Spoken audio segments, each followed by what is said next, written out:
To the Nasty Women meeting for September. As everybody gathers and gets settled, please find garlic, ginger stuff. Great. So first, I'd like to ask everybody to mute themselves as they come in, if you could.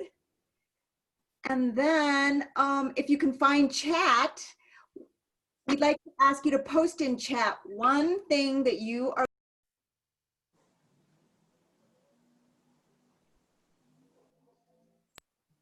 Okay. Maida, I lost you. Can you hear me? Yes, but one thing you are what? Oh, one thing that you are grateful for. If you can post that in the chat, and you know, you can take some time and think about it and post it when you're ready. So this is our third monthly meeting. So we want to thank everybody for joining us on virtual meetings. It's been a stretch for all of us, but thank you. I'm Felice Garcia and will be the moderator this evening, and Maida Herschel will be the host, and Paulette Jackson will be monitoring chat and asking questions. So if you have questions for any of the speakers, please put them in chat and include who the question is for. The other bit of housekeeping is if you need help with tech, any sort of questions that you have about how to access things on the Zoom call, you can ask Maida and Paula, and I believe Maida has put her phone number that you can text her on in the chat. So that's where you can find help. So let's see. Now, we may not have time to ask all the questions, but we'll do the best we can. So let's see. There are a couple of ways that you can view this meeting. You can choose either speaker view, which highlights the person who's actually speaking, or you can use gallery view. That way you can see everybody at the meeting. So, and that's up in the top right-hand corner of your screen. So everybody can choose how they get to view the meeting individually.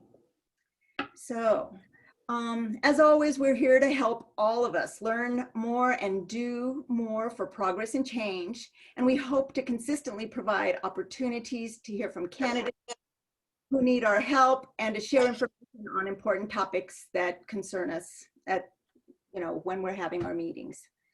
So today our agenda is filled with outstanding speakers and candidates who are running for critical seats in the New Mexico legislature. We've had some challenges with this agenda because it's so full, and I want to thank the speakers for patiently working with us and creating this exciting agenda to make a transformative time for New Mexico and our country. So to kick it off, I'd like to introduce our first speaker, New Mexico Secretary of State, Maggie Toulouse Oliver. Maggie will present for 10 minutes and then have 10 minutes to answer questions. So Maggie, take it over. Thanks, Felice. Hi, everybody. How are you all doing? It's so good to see you. I'm coming from my guest room / office / child's art gallery. So, bear with me here in my space as we have all of these lovely Zoom meetings on COVID, during COVID. But I am very happy to be here with all of you, and with 10 minutes to talk about kind of everything that's going on to get ready for this election. It makes it a little challenging, and I wish I could stay longer, but you have some other great guests to talk to and to hear from. But let me kind of hit some of the high points, some of the bigger issues I'm hearing come from folks that I know this particular group is really well educated about the election process. You're very active. You're probably talking to lots of voters all the time in your different individual capacities. So I really want to kind of hit on some of the things that I've either heard directly from some of you or that you're hearing from folks. The first thing is, of course, that everything that we are doing to get ready for this election, either at the state level or at the county level, has to do with making sure that no person has to choose between their health and their vote.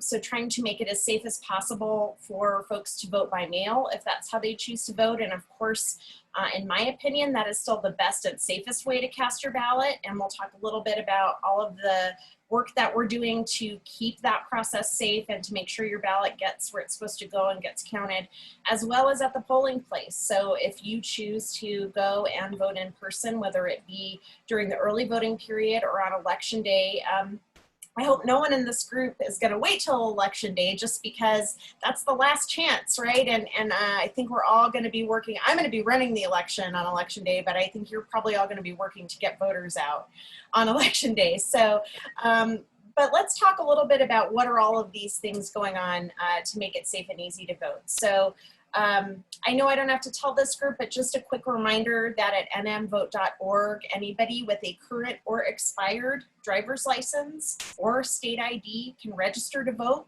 They can update their registration or apply for an absentee ballot. Getting that absentee ballot application in as soon as possible will make it so that the clerk has your ballot ready to go as soon as possible. Those ballots are going to be mailed out starting on October 6th. So the course of that week, those initial ballots will get mailed out. The Postal Service is saying that they need 7 days, that they are totally up to making sure that everything gets where it needs to go this election cycle. They're extremely dedicated. I've spoken with U.S. Postal Service officials from the very tippity top, literally U.S. Postmaster DeJoy and his senior staff, all the way down to the local folks here in New Mexico and our regional folks that are based in Phoenix but work with the New Mexico postmasters. Every single one of them is just tremendously dedicated and working really hard to make sure that they have the systems in place. You've probably heard a lot of the rumors, and there were some actual changes going on that the Postal Service was making, and some of them were being made to our main post office in Albuquerque, as well as to some of the post offices where New Mexico mail goes, like El Paso and Lubbock. Those changes have been halted and rolled back. So the sorting machines that were on track to be removed from the Albuquerque, Maine sorting facility have been either not moved or returned. The pilot program that they were putting in place where they were going to be sending carriers out right at the beginning of the day before all the mail got there, that's been halted. Overtime has been restored for carriers. So we feel very confident that between that and the fact that they are treating ballots like first-class mail, no matter how they are mailed. Here in New Mexico, they are first-class mail, and postage is prepaid. Nobody has to pay for to mail a ballot here. But regardless of that, no matter where you are in the country, the Postal Service is going to be treating those ballots like first-class mail.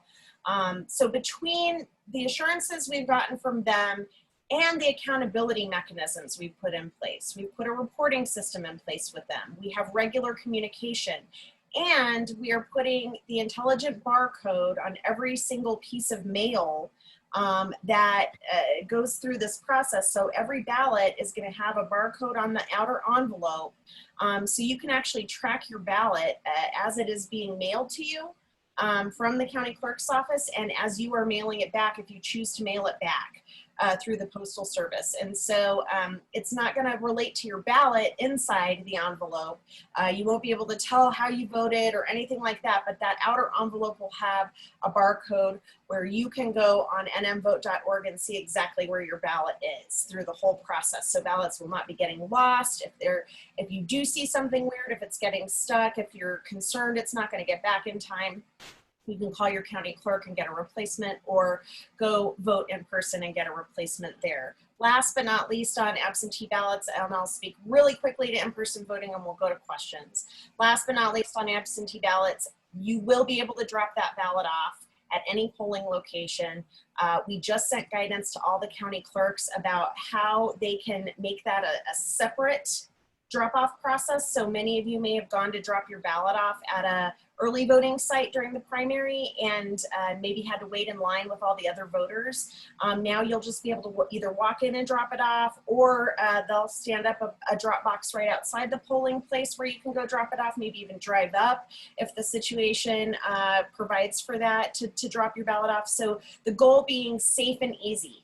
And really putting minimal effort on those of you that want to vote by mail at home to drop off that ballot. Last but not least, the ballot envelope is going to be really simple. You had to fill out about 9 different things on the outer envelope for the primary. This time it will only be 2 things, the last 4 digits of your social security number and your signature, which are 2 pieces of information that you have and that your county clerk has, but that the public at large does not have, so that your ballot can be qualified. If you do choose to go in person, the same exact really strict COVID safe practices are going to apply. We already have a public health order from the Secretary of Health saying we have to limit the capacity of polling locations. Poll workers will all be wearing PPE. PPE will be provided to every voter walking into the polls. We are asking that every voter wear a mask. If they do not have one, they will be offered a mask, and all sorts of other protections, hand sanitizer, regular cleaning and sanitizing, 6-foot social distancing will be enforced, all of those things if you do choose to go vote in person. I know there's probably a lot of other topics that I didn't address in that quick intro, but I'm here for another 10 minutes if you have any questions that I didn't get to. All righty. Thank you, Maggie, so much. Hi, guys. This is Paula. I'm going to go ahead and read. We have a couple questions already. I know, Maggie, you answered a bunch of things for people already and probably created more. So let's see. Our first one is from Margaret Lovell. When are absentee ballots counted? And then the second part of it, is there a chance to contact voters who make mistakes in the signature envelope process, et cetera? So there's two questions. Great questions. So the county clerks can actually start processing those absentee ballots up to a week before the election. If they've mailed out 10,000 or more ballots, which Bernalillo County certainly will, Santa Fe certainly will, Doña Ana County certainly will. So they'll begin that process up to a week before, and that means separating the, scanning, checking, making sure the signature and social security are there, separating inner envelopes from outer envelopes, getting them ready to start feeding through the machine. And as soon as they're ready to start going through the tabulator to be counted, they can start going through that process too. So hopefully most county clerks will have a good chunk of their absentee votes counted by 7 p.m. on election night and be able to release at least everything that they've gotten up until election day on the night of the election. Now, if somebody does make a mistake, if a husband and wife accidentally switch ballots and sign each other's, or somebody transposes a digit on their social security number, forget to put their signature on there, county clerks do have to get in touch with you within 24 hours. And so if you applied for your absentee ballot and provided a phone number or email, they will use that to get in touch with you to say, hey, we have a mistake, we need you to fix this. You'll sign an affidavit and provide the information, either your signature or the last 4 of your social, and you can email it back, bring it back in, whatever's easiest for you, the voter, to get that fixed and get your ballot counted. So a follow-up on that, Maggie, can all of that, let's say I do make a mistake, let's say I mess up my social security number and I mail it in, the county clerk's office gets it, they notice the mistake, they email or call me, the fixes that I have to do, can that be done online, or do I have to go somewhere in person to do it? Yeah, so what they'll do is if you have email, they'll email you a form that you can print and fill out, either with your signature or the last 4 of your social, or both. And you can email that back, or you can put it back in the mail, or bring it in person back to the clerk's office, whatever works best for you. But yes, that can be done. The worst case scenario for a voter is if they only have an address for the voter, they're going to go ahead and put that form in the mail to the voter and have the voter return it back. So which would be a problem if you turn it in late and they get it and then get it back in the mail back and forth. That could be an issue. Could be an issue. That's why it's important to put that phone number and email address in that application. Yeah. Cool. All right. And next question we had was, can we get drop boxes for ballots? And you already addressed that. We do have those, correct? And they will be at early voting locations and It'll at be at every polling location. every polling location from early voting to election day. That's right. Okay, cool. All right, let's see. All right, I think we have some more. All right. Were there very many ballots rejected during the primary? No, there weren't. That's a good question. And I know we saw some kind of scary stories from around the country about high ballot rejection rates. It could have easily been a concern here in New Mexico because we had so many people voting for the first time by absentee, and it was a somewhat confusing process for folks that were new to it. But with that being said, our rejection rate was well below, it was between 2 and 3%, which compared to the nationwide average of around 13% was substantially lower. And we think that these changes that we made to simplify the outer envelope and to give voters the opportunity to cure what we call a ballot without a signature or something like that will bring it down even further, that rejection rate. Okay, excellent. All right, the next question, and that question was from Wendy. Thank you, Wendy. Yeah, The next question is from Sandy. And part of it is, will we be notified if there's a problem? And we got that answered. The other one was, how closely does the signature have to match? So we don't actually do signature matching in New Mexico. And so what the absentee poll worker is going to look for first and foremost is to make sure the signature is there. Secondly, they're going to make sure that your signature basically comports with your name is registered. Don't worry if you are like me and, you know, I'm a Margaret legally, but, you know, I registered to vote as Maggie, but if I sign my signature as Margaret, they're going to go ahead and count that. They're not going to be overly concerned about that. They're going to just look for something out of the ordinary, a totally different name. And again, this happens sometimes between partners in the same household. They'll accidentally sign each other's ballot envelope or something like that. If a signature is missing, or if there's just something real wacky. And if that's the case, again, we have this curing process where they can reach out to the voter and say, hey, and you know, let's say you have an individual whose signature has changed over the years and perhaps a healthcare issue, a stroke or Parkinson's or something, they'll be able to say, look, I have a different signature now, here's my signature. Okay, back to the drop boxes real quickly for one. Can anybody drop off anybody's ballot in a drop box? No. Can you only drop off your own? Well, no, it's a little bit, so there's a compromise, but it's really important to remember this. We don't allow people to really handle other people's ballots in New Mexico for a good reason. We don't want anybody tampering with your vote that you don't intimately know and trust. And so we do allow for an immediate family member, a parent, a spouse or partner, a child, or a sister or brother to return that ballot on your behalf. Or we allow for a caretaker. So individuals who are in assisted living facilities, their caretakers can drop those off for them. It is required for that individual that's dropping off on behalf of the voter to sign the lip of the ballot, the fold over part, and to indicate their relationship to the voter. Okay. All right. Terry Storch, could you go ahead and unmute yourself and ask your question? Because I think some words got left out. So I'm going to let you ask it. Okay. Can the floor judges of both parties agree at the absentee ballot precinct that some error is explainable and decide not to disenfranchise the person? For example, if there is like a real obvious, like husband signed wife, wife signed husband, that decision can be made on the floor by an agreement between the parties, right? Yeah, and in fact, that does regularly happen. And so, you know, the situation where a voter would need to be contacted would be, let's say we got one ballot back, but not the other, and it was the wrong person. But if we get both ballots back, typically that's what they'll do. And to your point, Terry, that's right. There are 3 judges on the floor, one of one party, 2 of the other party, or a mixed bag of parties. And if they come together and they go, okay, look, this is what this is.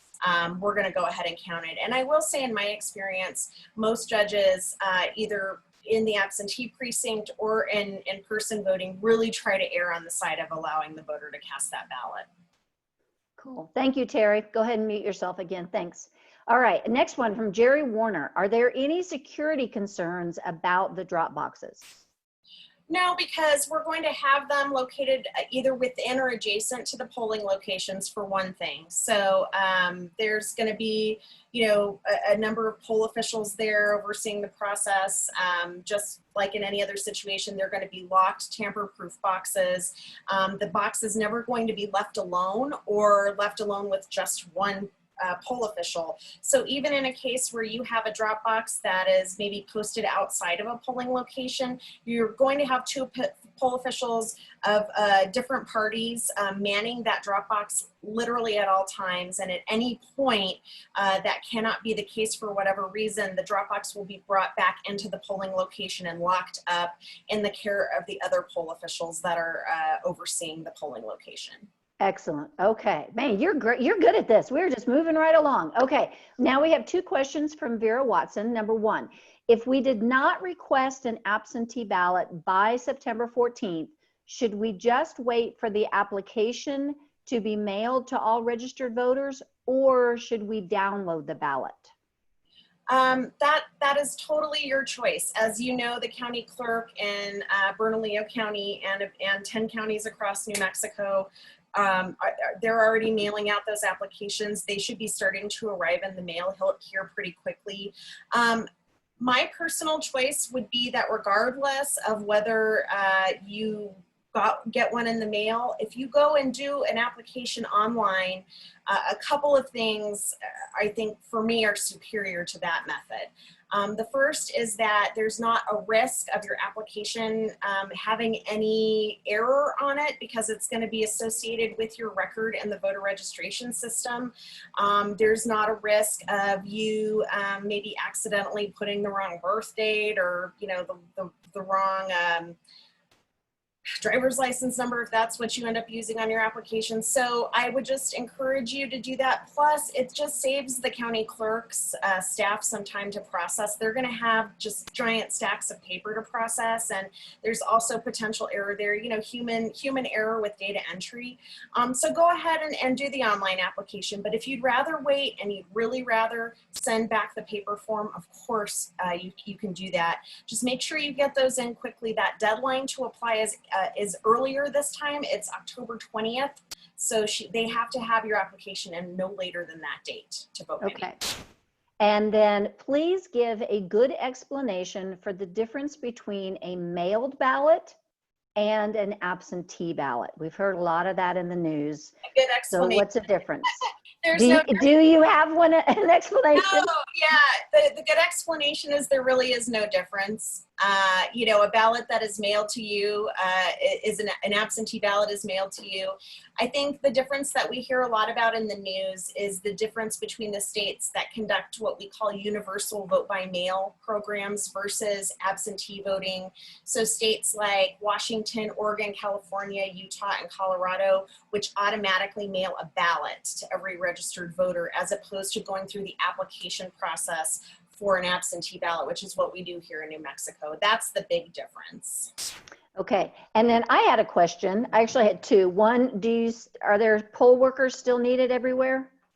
You know, people have really answered the call for poll workers. I think that it never hurts to call and get your name on a list just so the clerks have ample backup. But, you know, I really have to say I'm so proud to be a New Mexican right now because so many people have stepped up to the plate, particularly here in Santa Fe County where I live.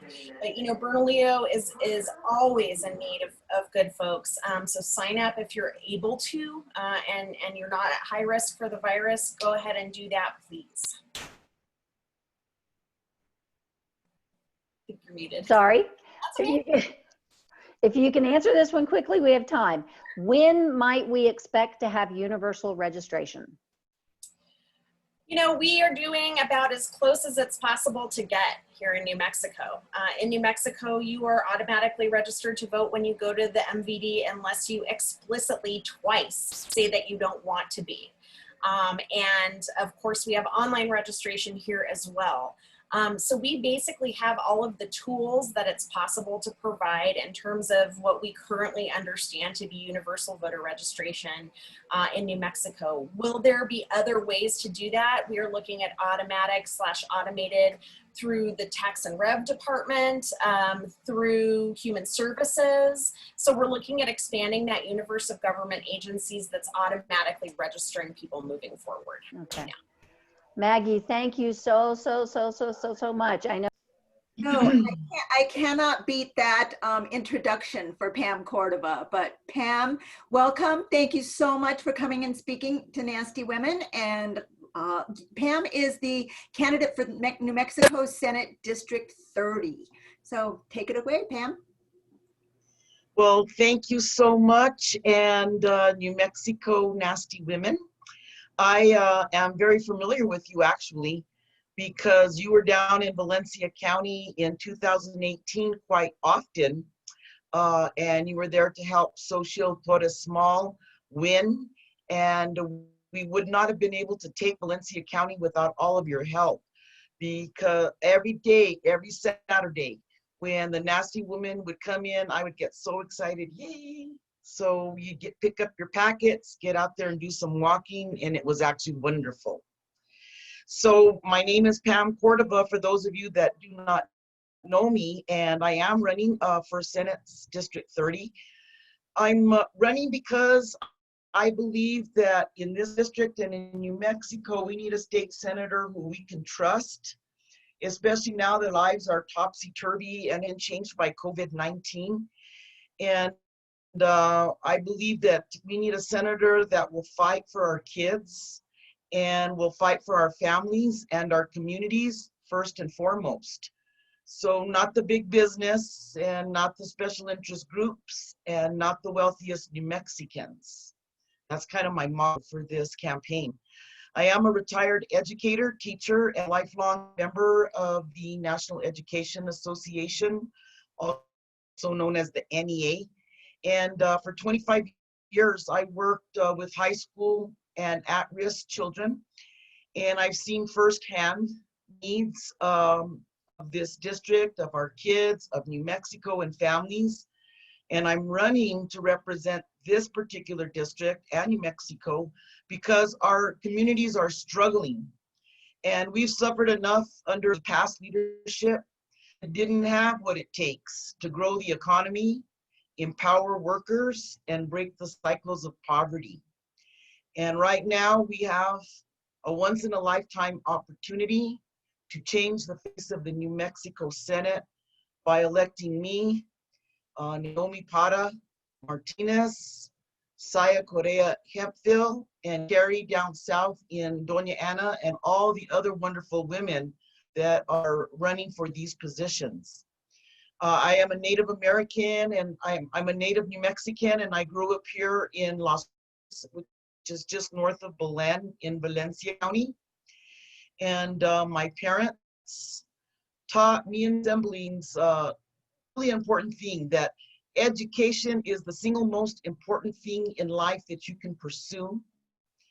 And that they also taught us that we need to care for everybody in our community and be community advocates, not just for those in our family.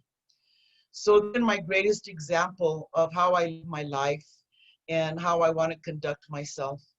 So my priorities as state senator would be to invest in our schools, of course, as a former educator, and I'm willing to start talking about dipping into 1% of the land grant permanent fund and fund early childhood education. But first we got to get that on the ballot. Okay, so the Senate needs to get it on the ballot. Also, to create better paying jobs in New Mexico and offer affordable and accessible healthcare. I believe that healthcare is a right for all of us and for all people. I also recognize the incredible need in our Native American communities across the state, but especially in State Senate District 30, where 1/4 of the population are Native, and COVID-19 is threatening their way of life right now. I plan to work hard to support our Native communities during this crisis while respecting their sovereignty and their autonomy. And right now they don't trust a whole lot of people, as I've been talking to community members since I decided to do this last October. And I hope that I can be the senator that they can trust to represent them. I'm very proud of my endorsements. I've been endorsed by Senator Martin Heinrich as well as Congresswoman Deb Haaland. And I have a lot of other endorsements. So if you're interested in all those that endorsed me, you can check my website at pamcordovaforsenate.com. I just want to let you all know right now, I couldn't be more different than my Republican opponent. And we have equally different visions of what it will take to improve New Mexico. So I'm going to need the help of you if you can offer it to me. And I will need your help to help create a better New Mexico for all of us. That's why I have borrowed the campaign slogan from the great Shirley Chisholm. I am unbought and unbeholden. I will not take any corporate money in order to fund my campaign fund. And with the help of you all, we can change that face of the New Mexico Senate, like I mentioned, on November 3rd. So at this point, I'm going to introduce one of my staff members, Dylan Ritter, and I think he's still here. We're going to take a look at what the district looks like. Yeah, hello guys. So got this There's presentation for you. Hey, Pam, you want to talk about the district? Yes. So my district is quite large and skewed, as you see. It is most of Cibola County and a good parts of Valencia County. And then I have 2 precincts in Socorro County, and one is the Abetas area and the other is the Alamo Navajo Reservation. I have 1 precinct in McKinley County, which is on the Zuni Pueblo.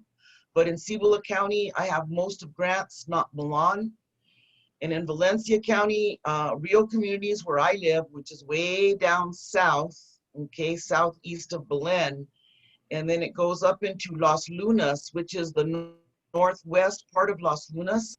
Jubilee Housing, Huning Ranch, all the housing around Las Lunas High School, which you ladies saw when you exited on 25 in 2018, and you went right by the high school, and all of Bosque Farms.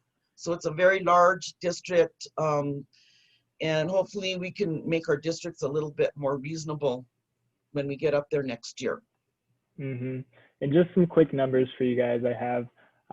So this is a swing seat. For those of you who know about the Democratic Performance Index, it's basically a measure of historically how much a district leans a certain way. So the DPI in this district is 52%, and that is just not close for. It's just too close for comfort by any means. So we need all the help that we can get. There are 29,000 registered voters in the district, and the expected voter turnout is around 20,000.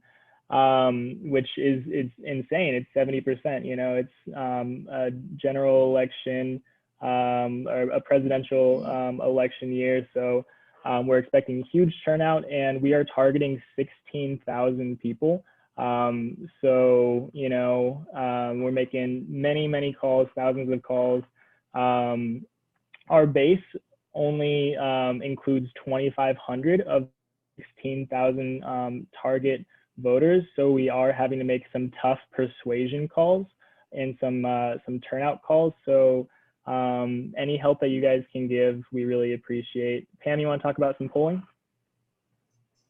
Sure. You know, as you can see, the polling is dead even when we took a poll at the beginning of this race, and they will be taking another poll later on, but it was the typical poll where it said, if you had to vote today, would you vote for the Democrat Pam Cordova, or would you vote for the Republican Joshua Sanchez? And he actually beats me by 2 points on that poll. But then we start asking questions, the positive and the negative, about each candidate. And at the end of the survey, and I'm sure you've heard of the surveys before, these polls before, it says, well, after you've learned a little bit about the candidates, you may have changed your mind. So if the election was held today, who would you vote for, the Democrat or the Republican? And then I beat him by 1 point. So that's kind of how it went with Clemente Sanchez. Clemente is a whole lot different though than this Sanchez that I'm running against. So Joshua Sanchez, he's our opponent. He's the owner of Sanchez Demolition, which is a small business. He does have several business liens up into $50,000. He is anti-choice, anti-gun safety, and that's all we really know about him right now because he hasn't taken a lot of positions on any of the issues other than the anti-choice and anti-gun safety. Mm-hmm. And I know we're running out of time, so maybe I'll just leave this screen up. And I don't know if you guys have questions or if Pam just wants to close up. We do have a question. Thank you so much. And thank you, Dylan, for your help. And Pam, it's so awesome to meet you. I'm so glad you're here. Yay. And thank you, Wendy, for bringing her to us. All right. So we do have a question, and this is from Wendy Parker-Wood. What do you think we need to do to move the public banking issue along? And can we count on your support, Pam? What do we need to move the public to vote for me, like in persuasion calls? Is that what you're asking? No, I'm sorry. I'll say that again. What do you think we need to do to move the public banking issue along?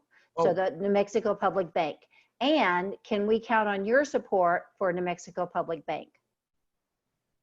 You can count on my support for the public banking 100%. Early on in the primary, I was at a fundraiser in Santa Fe and I was introduced to public banking, and I've attended a few workshops since that date and I am all in. I know that a lot of the Democratic legislators are very interested in public banking, and it's a topic that is often brought up, especially how people, increase revenue here in New Mexico. So I will do everything in my power to get that on the floor. Let's just get it started. We have to, I hope we can work really fast in 2021. That's what my dream is. Cool. So if you remember in 2019, we're just rocket docketing all that legislature from the House, but then it kind of got stalled in the Senate. So that's what we want to change. Excellent.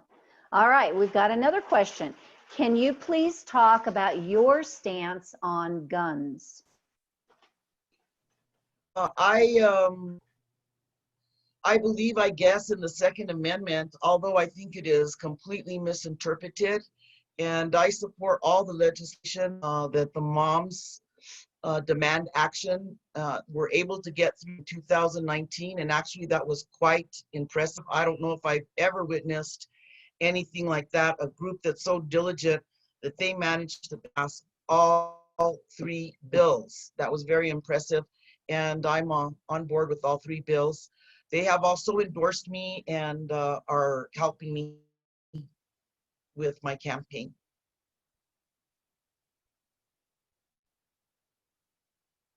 I forgot I was muted, sorry. Excellent, thank you so much, Pam. I don't see any other questions. Any last questions anybody wants to type in? What do you need from us, Pam? What can Nasty Women do? And Dylan, you can step in too if you want. Dylan, Pam, what do you need from us? It looks like this paper here, the screen share tells us, but why don't you tell us more specifically? Yeah, Yes. Pam, mind if I take this one? I have an excellent team, and I'm going to let Dylan tell you all about it. Yeah, so our top priority right now is definitely phone banking. We, like I said, have a big universe of voters that we're working with. Our target and base voting universes is about 1,600, and we have about 3,400 high persuasion voters that we need to call just in the next few weeks. We are also working on a postcard campaign that's about 3,000 postcards to turn out in persuasion voters that we don't have phone numbers for. And then on top of that, we're going to be sending out postcards throughout the election cycle to people that we get in contact with through our phone banks. We do have 3 Zoom phone banks that Pam and the team all show up for Mondays, Wednesdays, and Sundays. We'd love to have you guys join us for those. And if you want to help with postcards, we'd love to help with that as well. Okay, excellent. Awesome. Sounds great. Thank you so Yes. much. Pam, any last words? You have about 30 seconds. Okay, last words. I don't like phone banking either, but right now that's what I need the most help with. And if any of you would like to make a donation to my campaign, that would also be greatly appreciated. And thank you so much for having me tonight. I am honored, and I'm looking forward to hearing the next few candidates, as a matter of fact. Thank you, ladies. Thank you. Yay. Well, I'm glad you're sticking around for the rest of the meeting. Thank you so much. And thank you, Dylan, so much too for being so well prepared. All right, Felice, back to you. Thank you so much, Pam and Dylan. We're so glad to be able to give you our support, Pam. So next we have Julie Brenning, who's the candidate for the New Mexico House District 31. Julie, are you in the house? I'm right here. Welcome. Thank you for coming. Thank you so much. And it was so fun to hear from Pam again. We've been on several Zooms together, even though we're on very different parts of New Mexico. And so it's been a lot of fun to hear from Pam several times. So just a little bit about me and the campaign and what's happening. So I am running for House District 31, which is the very far northeast heights of Albuquerque. As far north and east as you can get. I cover the Tram, the Sandia Heights, High Desert, La Cueva High School. That whole area is my district. So north of Spain and east of Wyoming. Some of you actually may live in the district. I know Sandra lives in the district, and I know a few others actually live in the district. So I see a lot of familiar faces here. So as far as the campaign, if I'm elected, I will be beating Bill Ream, who's been there for 15 years. And his bills are all about incarcerating people as long as possible. That's basically all he does for the past 15 years. He also supports corporal punishment of students. So you can see what I'm up against. I will be the first woman and the first Democrat to ever hold the seat in the history of New Mexico for this district. And another historical fact is I'll be one of the only young mothers in the state legislature when I am elected. I have a 7-year-old, a 5-year-old, and a 1-year-old. And there are no young moms in the state legislature right now who are still having babies and have little ones. And we need to have those little ones in the state capitol because it's why we do what we do. Okay, so that's a little bit about the district. Now, as far as the campaign, I am full grassroots campaign like Pam. I do not accept big money from corp or oil. We are fully grassroots funded, and we have a huge volunteer base. We're very excited about it. It's been one of probably I talked to every single competitor since 2004 who's ran against Bill Ream. And I believe they said that they've never seen someone work so hard and have such an incredible volunteer-based team working for this district. We need transparency and we need representation. And I believe, this district flipping would make history. We are the very last district that has not gone Democrat yet in all of Bernalillo County. So I'm really excited and we're working very, very hard. Now that's the campaign and what's happening. And then I really want to talk a little bit about why I'm running, and then I'll talk about my platform. So a little bit about why I'm running. I work for ABC Community Schools. For those who know what community schools are, they come in and help the failing schools here in New Mexico. And I actually just completed writing their entire database of evaluation of the schools here in New Mexico. So I'm the author of that evaluative system. So I'm very deep into knowing what's happening in the schools. And one day I was driving on my way to Highland High School, and I was in my van. There were no kids in my van. It was just me. And a fight broke out right in front of my van with two men having a duel. And I couldn't back up, so I had to call 911, and I almost got shot. And I remember running into Highland High School and making sure it gets put on lockdown. And remember thinking, I'm done. I'm done with New Mexico. I can't do this anymore. Because previously I had worked for international organizations. I'm a policy researcher by trade. I'm a research consultant by trade. And I had turned myself towards our community because I knew we needed help. But I went home that night And I gave my kids a really big hug. And I knew I could not give up the fight for New Mexico. And I said, you know what? The best use of my talents and my experience is to run for office.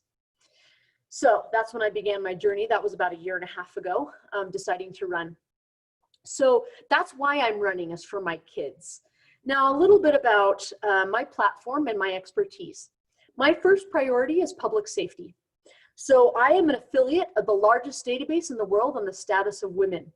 We hold in this database more data than the UN, than all the nations of the world in our database, covering all the nations in the world. And our research is focused on how the fate of nations, or the peace and security of nations and societies and communities, is directly linked to the status of women in that society. So all the work that we do in this organization is to help uplift women and empower women so that crime comes down, so that peace increases and prosperity increases. And there is a plethora of data to support this. And my own personal research was focused on Asia and China and Taiwan and India. I speak fluent Mandarin. I've lived in China and Taiwan. And my research was presented before Washington, D.C. I testified to Congress on my research that said, when you empower women, you empower the entire community, you decrease the crime rates, you increase peace and prosperity. So this is my background. And I said, oh my gosh, New Mexico, we have a high crime rate. We need to increase our public safety. And I know how to do it because of my decades worth of experience in my research. So that's the #1 reason I'm running, because we need to get at the roots of crime, which is not what you think it is. It's actually the empowerment of women. It's eradicating domestic violence. It's making sure that the indigenous women are protected in this state and no longer murdered in this state. And I could keep going, but that is truly where the roots of the crime issues and the instability of this state begin and can end. So that's my top priority, is public safety, and it's why I'm running for office. My second is education. As I said, I worked with community schools here in several different initiatives, and working with students and working on the database here in Albuquerque and in New Mexico. So #2, and I have 3 kids. I've got 2 kids in APS. I've got skin in the game. You know, and I'm going to empower our students and support our teachers. We've got to get paid more.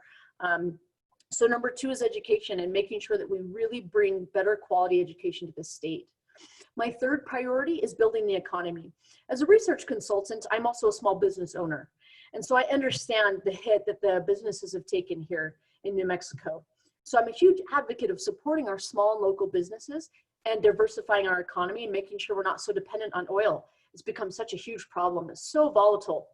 You know, I was talking to someone on the phone.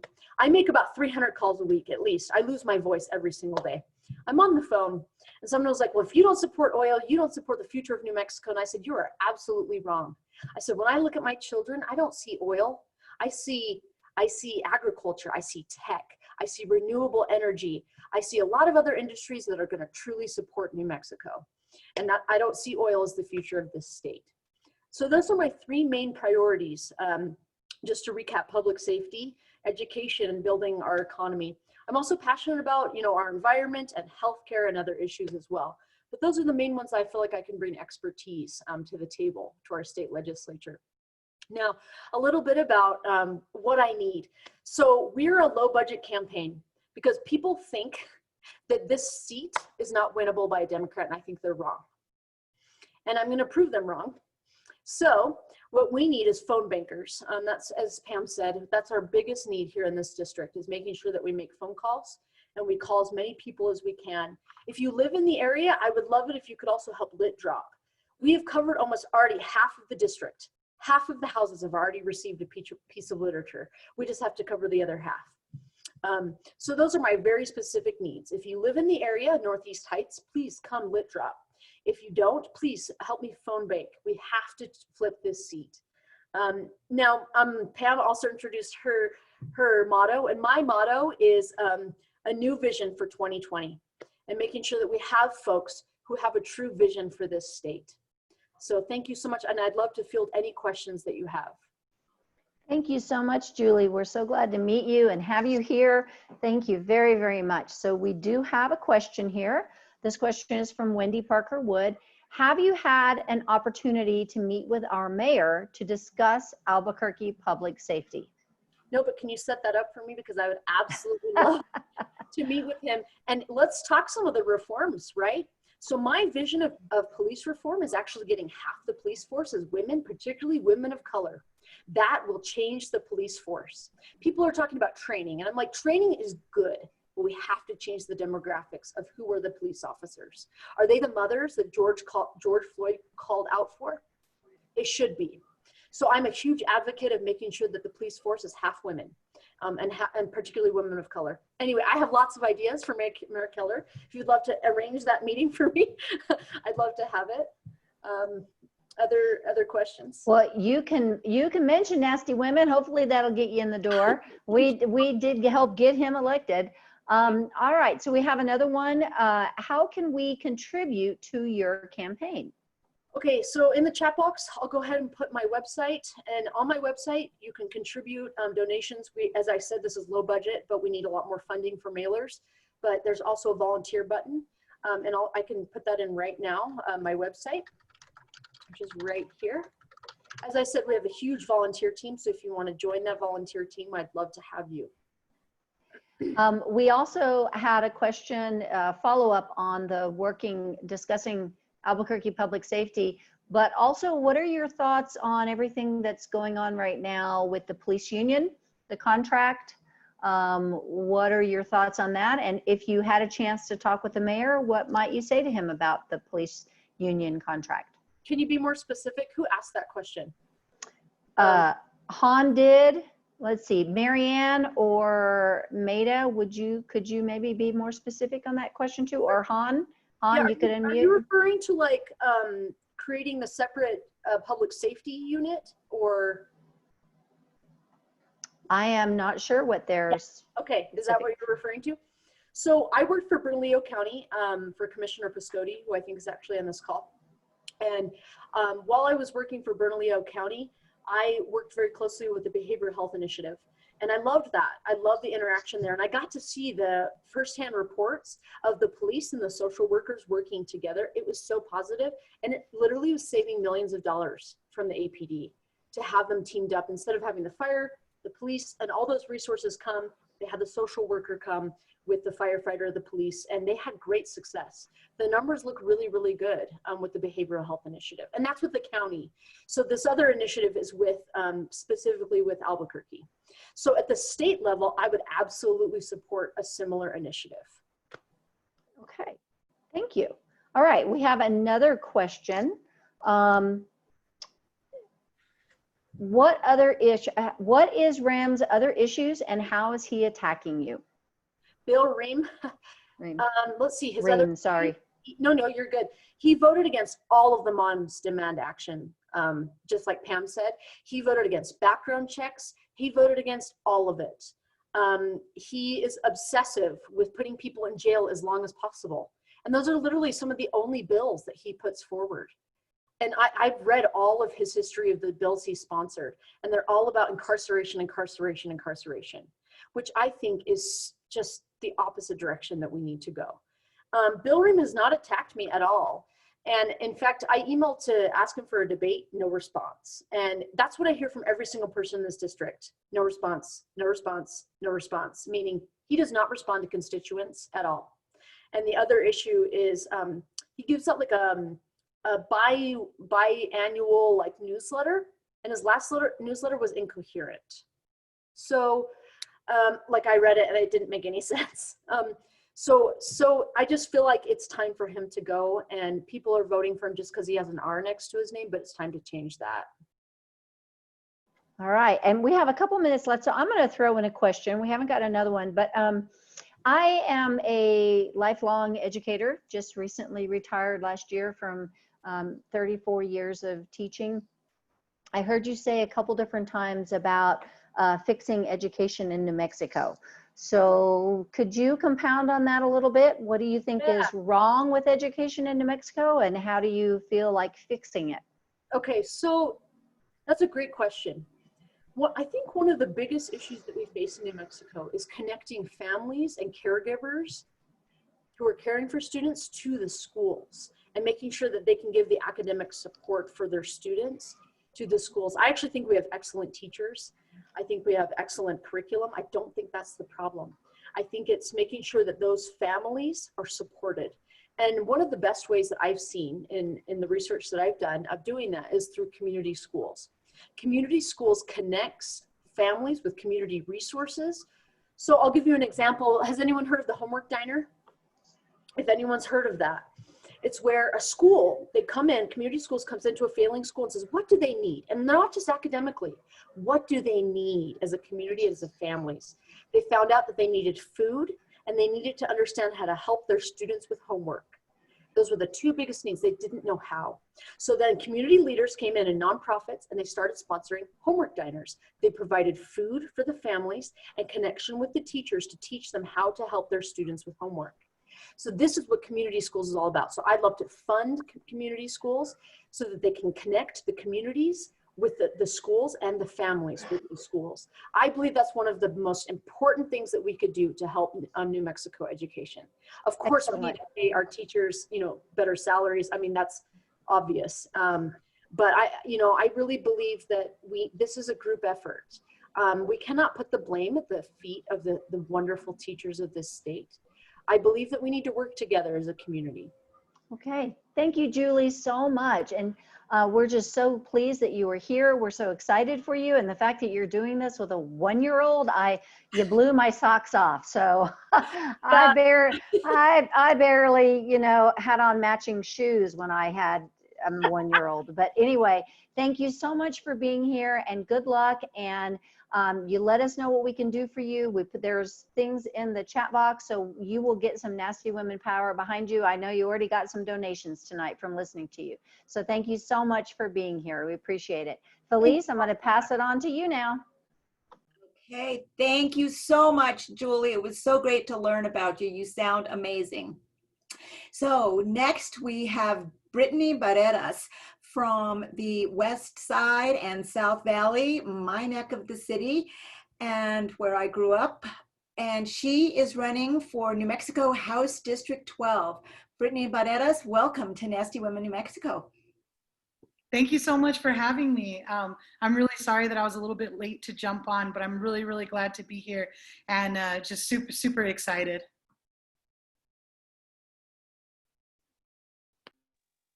So, Brittany, you have 10 minutes to speak and 5 minutes for questions. So take it away.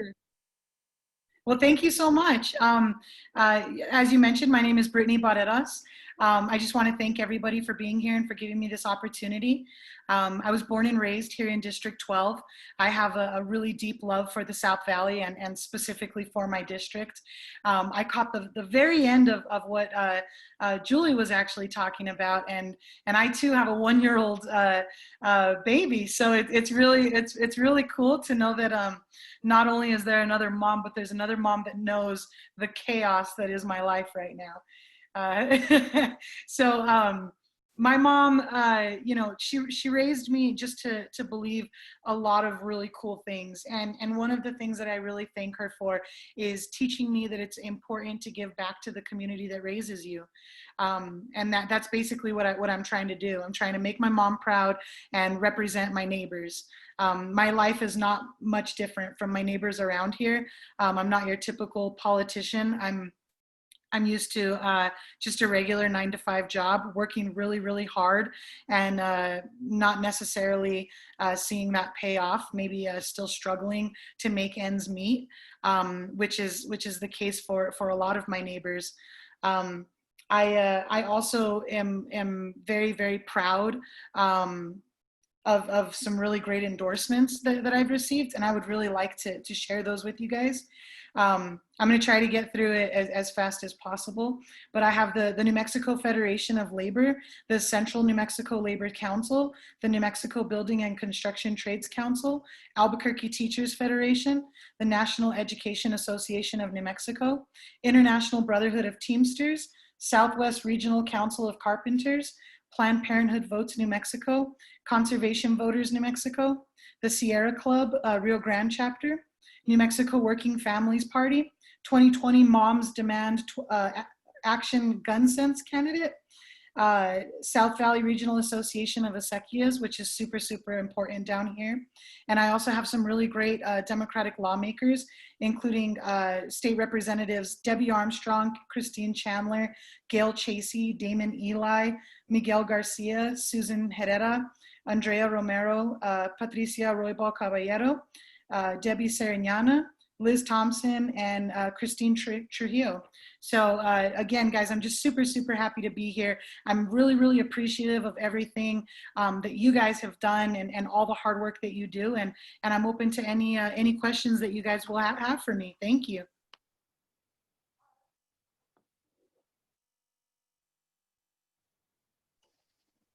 So Paula, do you have any questions for Brittany from the chat?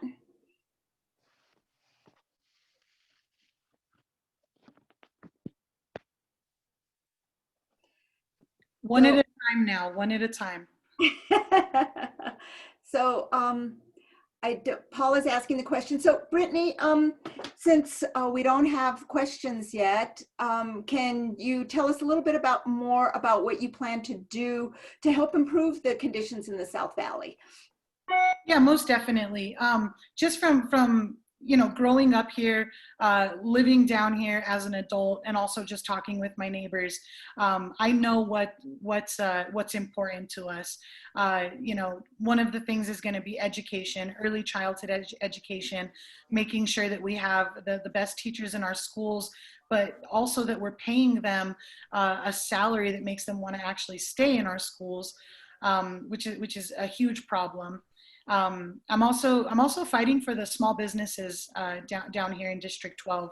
I think that it's very important for us to put our resources into our small businesses that are already here, as opposed to developing more land, because that's one of the things that makes my district so different from the rest of Albuquerque. Is I think that we just have like a sense of agriculture down here that you don't necessarily see anywhere else.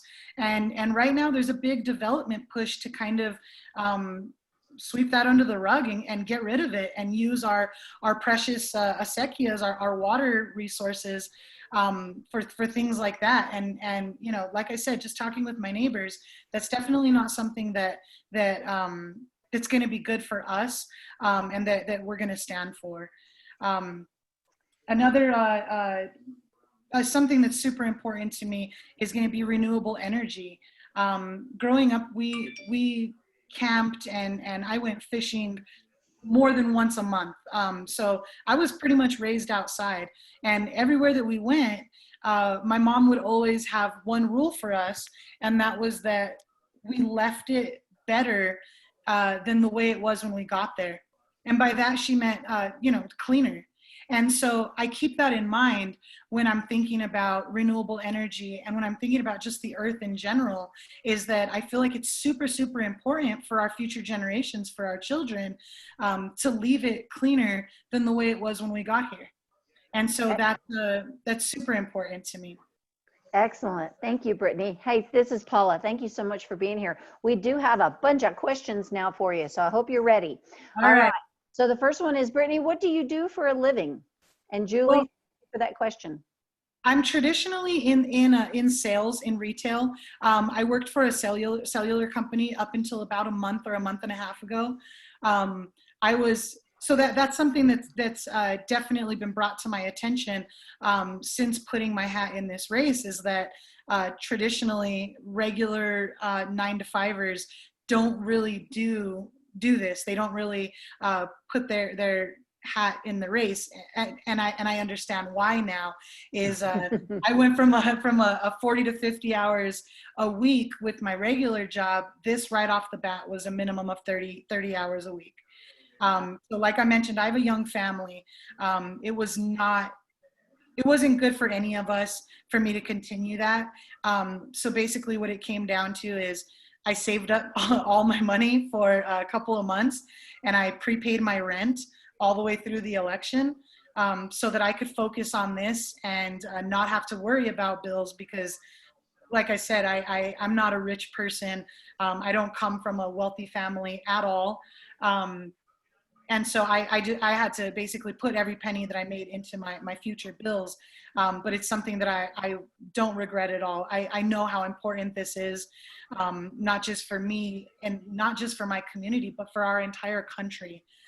It's very, very important. So that's what I was doing up until about a month and a half ago.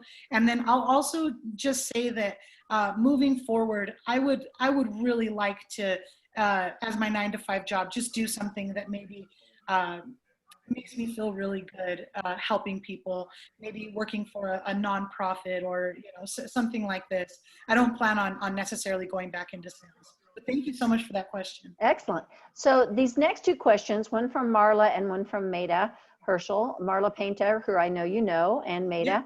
Yeah. So I'm going to combine them because I think they feed well with each other. What distinguishes you from your opponent, and what do you think is your biggest challenge with winning this district? I think that my biggest challenge is going to be I have zero name recognition. Well, thanks to people like Marla, my name is actually getting out there really, really fast. So I could not tell you how thankful I am for that.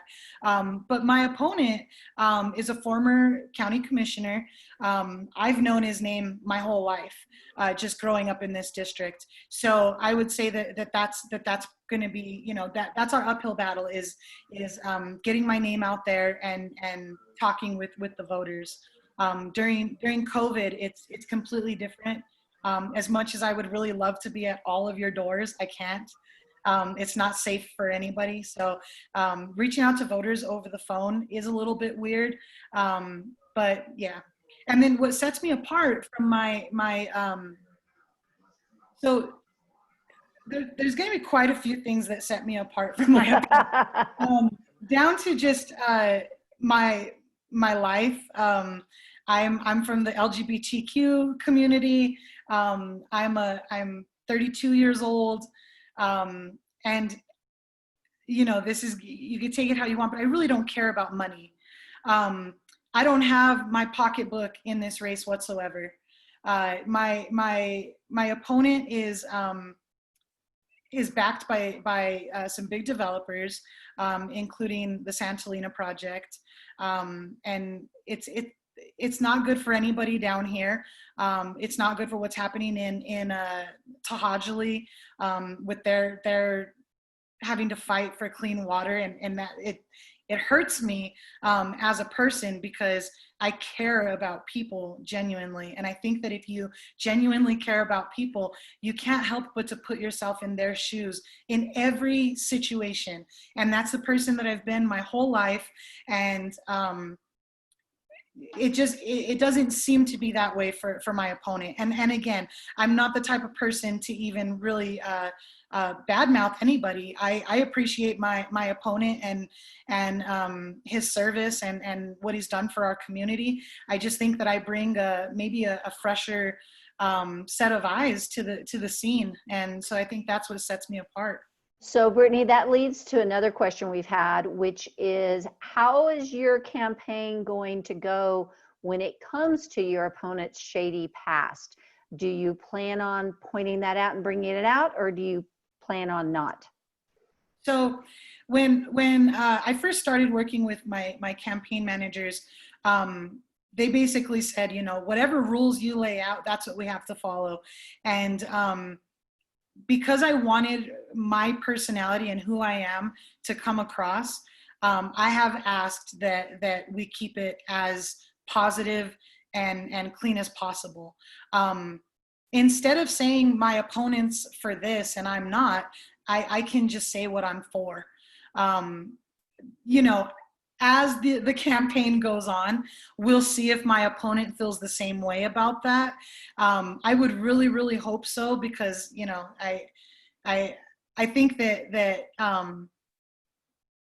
if I'm new to the political game, the only way that you can hit me is on a personal level, which has nothing to really do with this. So I'm not the type of person to do that. I would appreciate it if it wasn't done to me. But like I said, as the campaign progresses, if that happens, we may need to switch up the strategy. Okay, and one last question, if you can answer it quickly, and then after that, when you're done, please make sure you give us a contribution link on the chat here, so that people know where they can go to contribute. But the last question for you is, could you please tell us your reasons why you are a registered independent? Yes, so I think that I can tell you guys this. That's a clerical error. As far as I knew, I was always a registered Democrat. My life lines up completely with being a Democrat. I've always voted that way. I was actually recruited for this position, and I was told that I was a declined to state voter. I hadn't seen my voting information probably since I registered, but what I heard, and I'll just say it real quick, what I heard was that it could have possibly happened at the MVD. But whatever it was, it all came together for me, because if it wasn't for that, I wouldn't even be in this position right now, and I definitely wouldn't be on the ballot. So thank you so much for asking me that.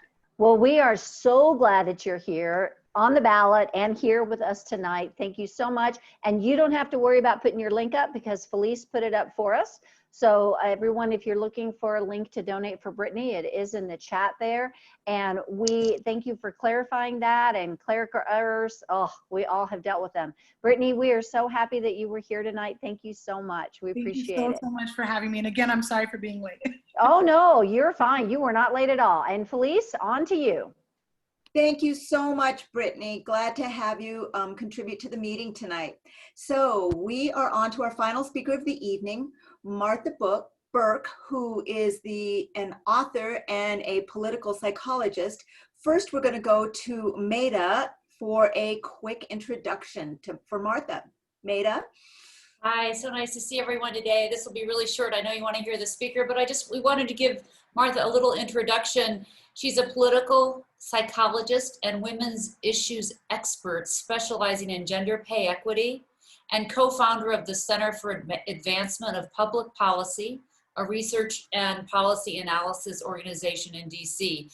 Her latest book, Your Voice, Your Vote, which I have and I really highly recommend, The Savvy Woman's Guide to Politics, Power, and the Change We Need. It was a Ms. Magazine book selection. She's been published, as you can guess, in major television networks and newspapers across the country.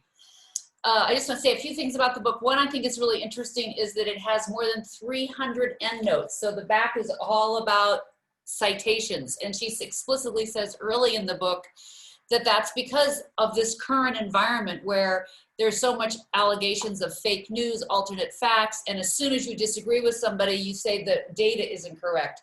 So with this book, you can actually prove the point with facts. And the other thing I would like to say about it is that all the challenges that she lists in the book and cites with data points, she sees all these challenges, which I think all of us feel and can be really get down about, as opportunities. These are opportunities to make a difference in our world. And so I think it's a great honor to have her here today. I know she's been a local hero of mine for many years. So welcome, Dr. Martha Burk.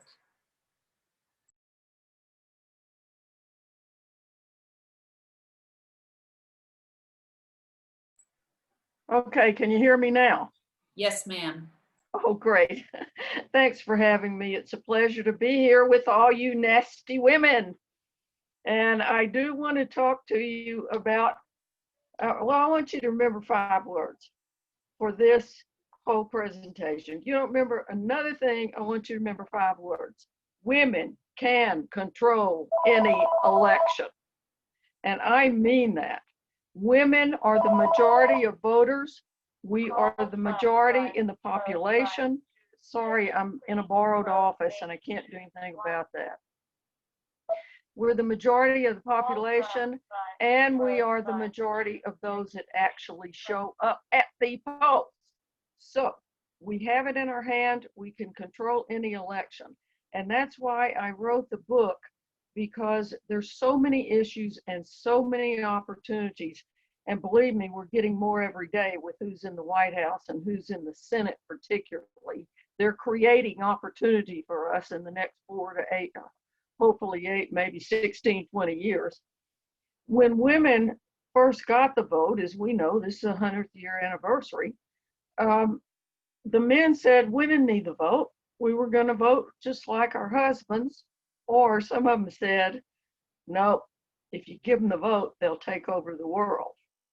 Well, we haven't done either one yet, but we are getting closer to the opportunity in terms of our numbers and how we vote and what we vote for. And I want to just sort of key this on the pay equity issue for a number of reasons. But right here now during COVID, who's bearing the brunt of that? Women. Because women are still making 80 cents on the dollar. That's white women or women overall. And I have the statistics for our state, which is pathetic. Asian women are making 90 cents on the dollar. There aren't too many Asian women in the state. White women 70, black women 62, Native Americans 57 cents on the dollar. And our Hispanic sisters are all the way down at 52 cents on the dollar. That is pathetic. We ought to be able to do something about that. And we do have an opportunity in New Mexico, which I'll get to in a few minutes. But just to see how all this plays in together. So it's a 2-income family, let's say. Somebody's got to stay home with the kids. They can't go to school. They don't have any daycare. Who's going to be the person? The one making the less money. That is the woman. She is going to get behind in her career, maybe lose her job for good. Statistics show if you take a year out of the workforce, you never catch up. Never. So that's one thing. The other thing that it's happening right now to all of our families, think of the single mothers. Where's the daycare? We don't have any. So they're going to probably have to go on public assistance because they don't have another earner in the household. Why don't we have daycare? We have, and these are the kind of things that are in the book, I have to say. We've had a bill on Capitol Hill for over a decade to shore up daycare, and it's even been enhanced in the last few months. Anybody want to guess how many Republican co-sponsors it has? Go ahead and guess. Hold up a finger. How about that? 0 Republican co-sponsors. We have got to get control of this Congress in addition to taking the White House. But even if we didn't get the White House, we got to get those senators that are stuck in not the last century, 2 centuries ago, out because they don't believe in any kind of, let's take public kindergarten. Oh no, that's socialism. Did you know that? Once upon a time, before we had public schools, people said it was socialism. They said state-sponsored education we don't need that. That's up to the families. Now imagine that now. But that's what's happening with daycare, with public kindergarten. We're the only civilized country, you look at Europe, some parts of Asia, that does not have some kind of publicly supported daycare and early childhood education. And so women, we have that opportunity. We differ from men, and there are many men of goodwill. I'm married to one myself. I have 2 sons. One of them's a little too Trumpy for me, but I'm working on him. But women and men differ on the issues. Our last speaker mentioned LGBTQ rights. Women and men differ. Women are more positive about that. Gun control. Okay? You ask a man about a gun or about gun control, what's he going to say? Probably 1 or 2 things. He's going to say hunting. Oh, well, I got to have my hunting weapons. Or in their heart, they're thinking, I need that gun. I might be called on to clean up Dodge someday. You know, never know. Need that gun. Ask a woman what she thinks about gun control. 2 things, getting raped at gunpoint or her kid getting shot at school. That is a basic difference in point of view, and it's something that we can turn to our advantage because women are deeper thinkers. I'm sorry to say that, but we are, about what the issues are and how we can fix them. And it is with our vote that we can do it.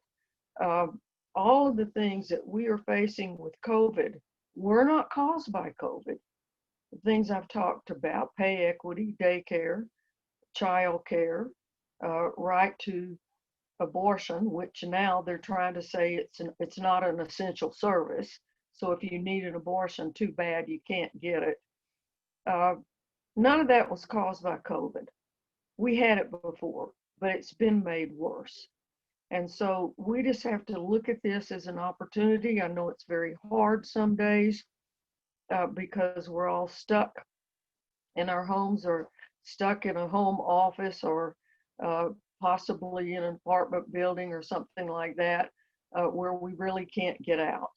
And so we have to work to turn out that vote, to educate our peers about it, and to prevail on election day. And we must fight, and probably your candidate said something about this before I got on. I'm sorry if I missed it, but we have to counter the disinformation about voting. Now, I know I don't have a whole lot of time because, I want to take time for questions, but I want to get back to pay equity in the state of New Mexico particularly, because this is where Nasty Women and other New Mexico groups can make a big difference. In 2008, I came to New Mexico in 2006, and almost immediately I signed on with Bill Richardson as a senior advisor for women's issues in his administration and in his campaign. I played that role. If you all remember, he was briefly a presidential candidate. And this is no secret to him. Part of my role there was to make sure we got stuff like the ERA and pay equity and abortion rights into the debates. So I would write speeches for him where he mentioned it. Well, what are the other candidates going to do? They can't just ignore it. Anyway, I went to work for Bill Richardson as a senior advisor, and we crafted the first in the nation pay equity initiative at the state level. And what we did was he signed an executive order because he knew we didn't have time to get a bill passed that said, if you want a contract with the state of New Mexico, you are going to have to tell us how you pay women and how you pay men in your business, or you're not getting a contract. And furthermore, down the road, if you have a big pay gap between women and men, and most of them do, you're going to have to narrow it. If you don't, you're not going to qualify for a contract. It was a groundbreaking thing. I give Bill Richardson every bit of the credit for being brave enough.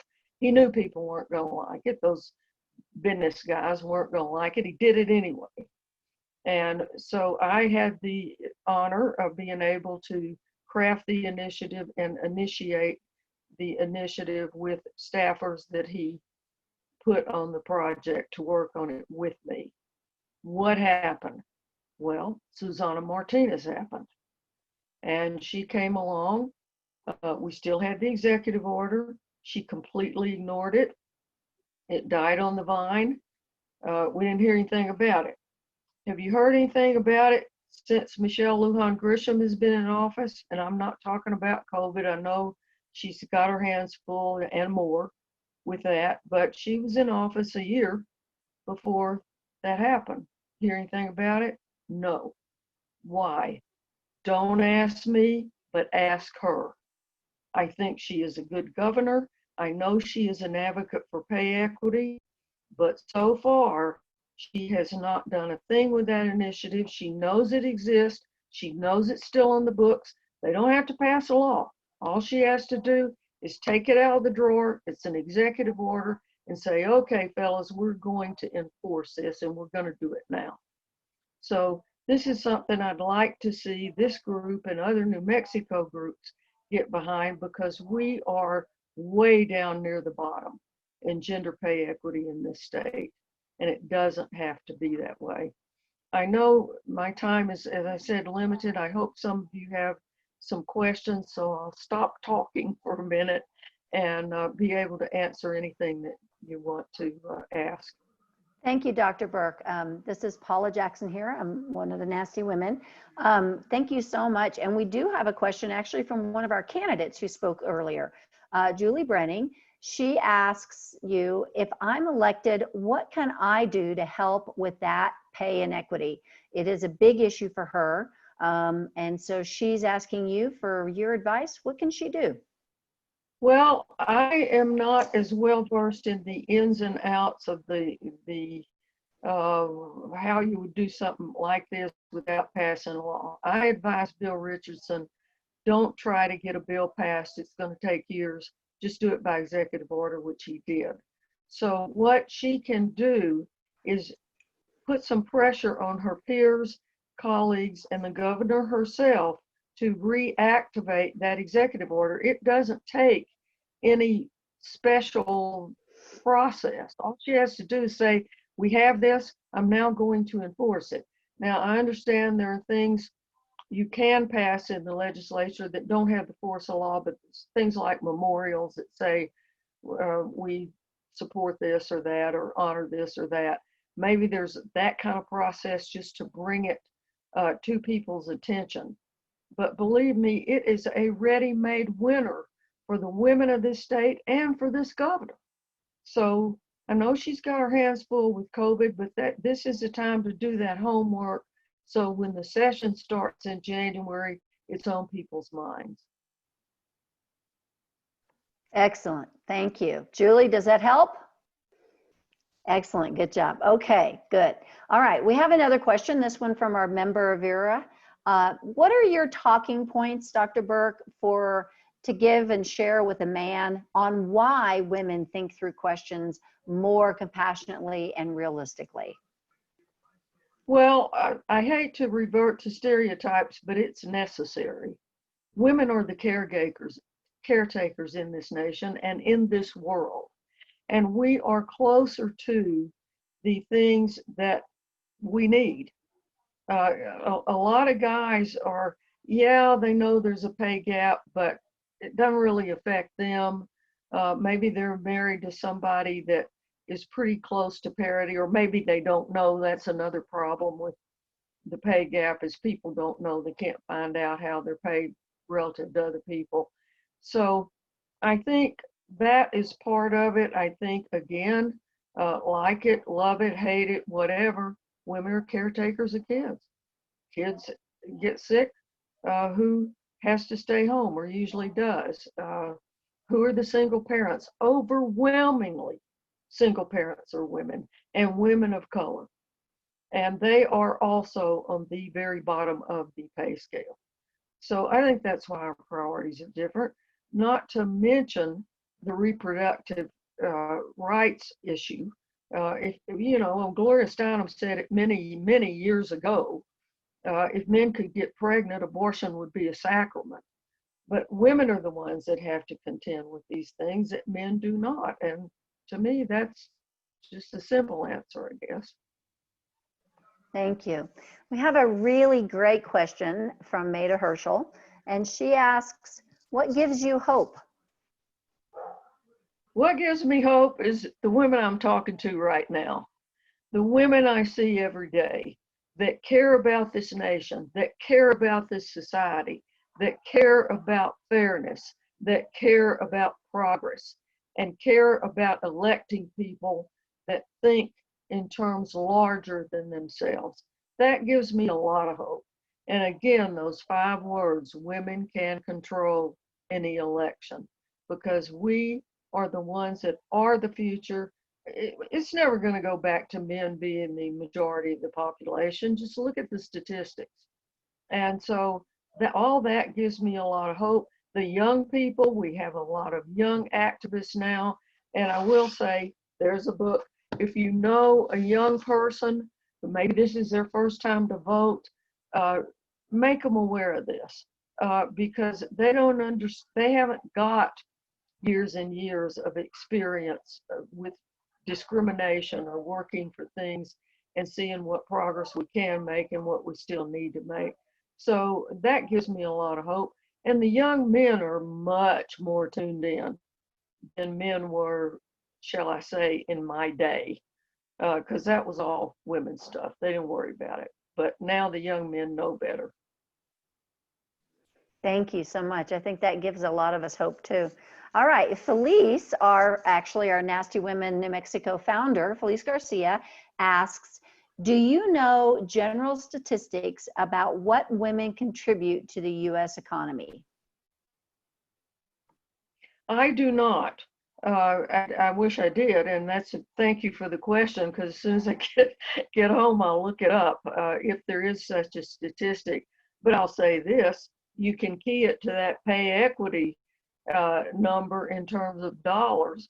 We're going to contribute on average 80% of what men do monetarily, because that's what we make. But if you take the unpaid work, the scale goes way, way in the other direction. And that's another thing that we need to start counting in the economy. And that is what I call, and it's not original with me, but invisible work, because it is not work that gets paid. But if we weren't doing it, it wouldn't get done.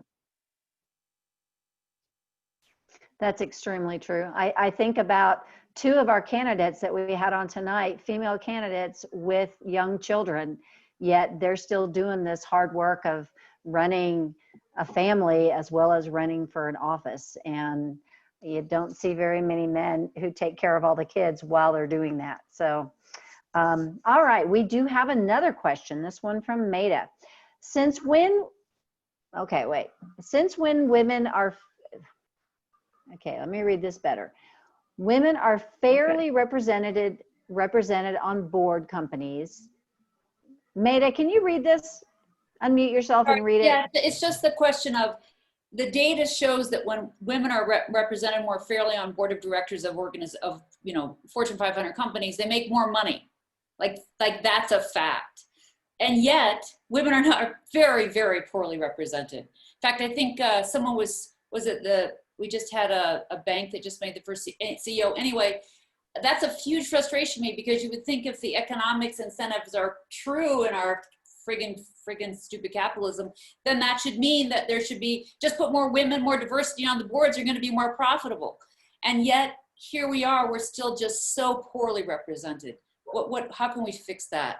Small problem. No, just kidding. Well, we are poorly represented, and some of you remember Patricia Schroeder from Colorado. She was in the House for many years. And she used to say, until women get 30% of anybody, they're not a critical mass. They're a special interest. And that's what's happening on boards right now. We do have women on boards, not many, but the few that are there, they're seen, and I have this in the book, they're seen as pushing an agenda. If they try to push for something. With men, it's just, okay, boys, let's get together and do this. Some states, and California is leading the way on this, are passing laws that say if you are incorporated in this state and or get state contracting dollars, you will have X% of women on your board. And I think that's the way we're going to have to do it. It would be nice if the guys voluntarily gave up that power, but I think we've had enough years of experience now to know that ain't going to happen without some pushing. And I know you've all been probably in a situation, whether it's a corporate board or a civic organization or whatever, if you're in the minority and you're advocating for something, you're just seen as having an axe to grind. But if you get that critical mass, then it becomes something that can be taken seriously.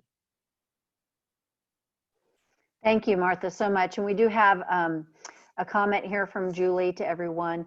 She says her research shows that it begins in the home. Equitable home care and child care, equitable marriage laws and practices, and husbands who will support wives and women, which I think we all those of us who have partners, any kind of partners, especially if they're male partners and we know they support us, that's great. So yeah. Now, I know you do have to leave in about 1 minute. Do you have anything you'd like to leave us with before you have to check out? Well, I just want to leave you with saying again, thank you. Thank you for your activism. Thank you for your interest. And please take a look at the book. You can get a signed copy at my website, and it's a great gift for a younger person if you don't think you need it. It's marthaburk.org, no E on Burk, that's it. And there are other places you can get it as well. But my parting words are keep up the good work. These 5 words, women can control any election. Let's do it, women. Martha, thank you so much. We really appreciate you taking the time and being here. We're so proud of you as a New Mexican woman, and we're just very, very excited about that. So thank you. Felice, I'm going to send it back to you to finish up the meeting. Thanks for the opportunity. Bye-bye. Well, thank you to all of the speakers. It was such a wonderful thing to see such a great, diverse group of speakers this evening.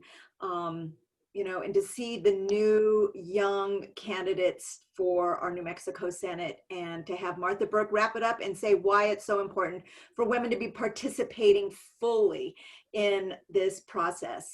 So